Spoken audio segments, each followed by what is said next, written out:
واقعہ تقریباً 100 یا 100 سال پہلے کا ہے.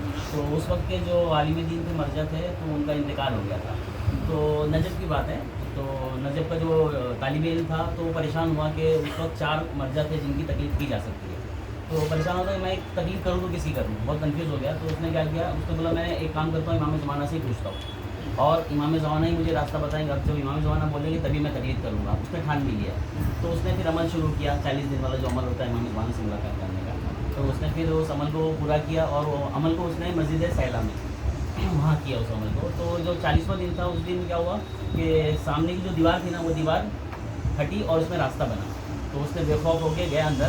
تو معلوم تھا کہ میرا یہ کام ہوا ہے. تو بے خوف ہو کے اندر گیا. جانے کے بعد اس نے جب دیکھا تو جو 4 نائب تھے نا اس میں سے ایک نائب ادھر اندر بیٹھے ہوئے تھے. تو انہوں نے ان سے سوال کیا کہ مجھے امام زمانہ سے پوچھنا ہے. تو انہوں نے کہا ملنا ہے. تو بولے آپ کو جو سوال ہے آپ مجھ سے بتائیے, میں امام زمانہ سے بول دوں گا.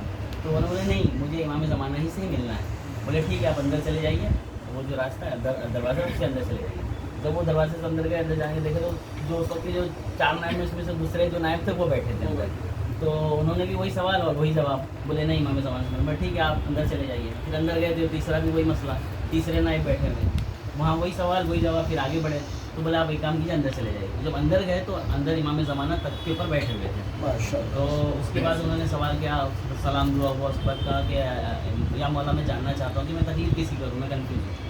تو امام زمانہ نے اپنے پیر کی طرف اشارہ کر کے کہا ان کی تقلید کر سکتے ہو. اور اس وقت ان کے پیر کے پاس بیٹھے تھے آ گئے غازی طباطبائی, قاضی طباطبائی, یہ بیٹھے ہوئے تھے. تو ان کی تقلید کرنے.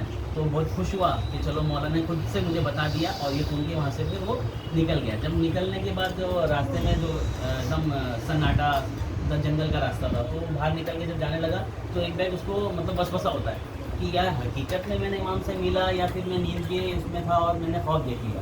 تو کنفیوز ہو گیا وہ. تو پھر بولا نہیں مجھے سمجھ میں نہیں آ رہا ہے, میں جاؤں گا مسجد کوفہ میں. وہاں جا کے بیٹھا. بولا اب جب ہے نا وہ شخص خود آ کے مجھے بولے تب میں ان کی تقلید کروں گا. اور ان کو معلوم تھا امام زمانہ یہ کام بھی میرا کریں گے. تو وہ بیٹھ گیا. بیٹھ کے وہاں بھی دعا کرنے لگا. اتنے میں اس کے پیچھے ہاتھ آیا. ہاتھ سے کسی نے اس کو ٹچ کیا اور دیکھے تو وہ یہ آگا غازی طباطبائی تھے. بولے تم نے جو دیکھا وہ سچ تھا.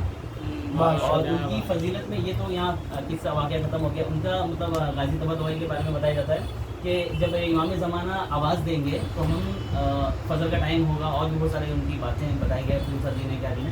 مگر میں جو پوائنٹ والی بات بتاؤں کہ جب امام زمانہ آواز دیں گے تو ہم گھر سے ایک قدم نکالیں گے, دوسرا قدم امام زمانہ کے سامنے ہو جائیں گے. تو اس وقت امام زمانہ 313 لوگ ہوں گے. تو امام زمانہ اس وقت کچھ کہیں گے وہ, اور پھر وہ لوگ واپس اپنی اپنی جگہ پہ پہنچ جائیں گے.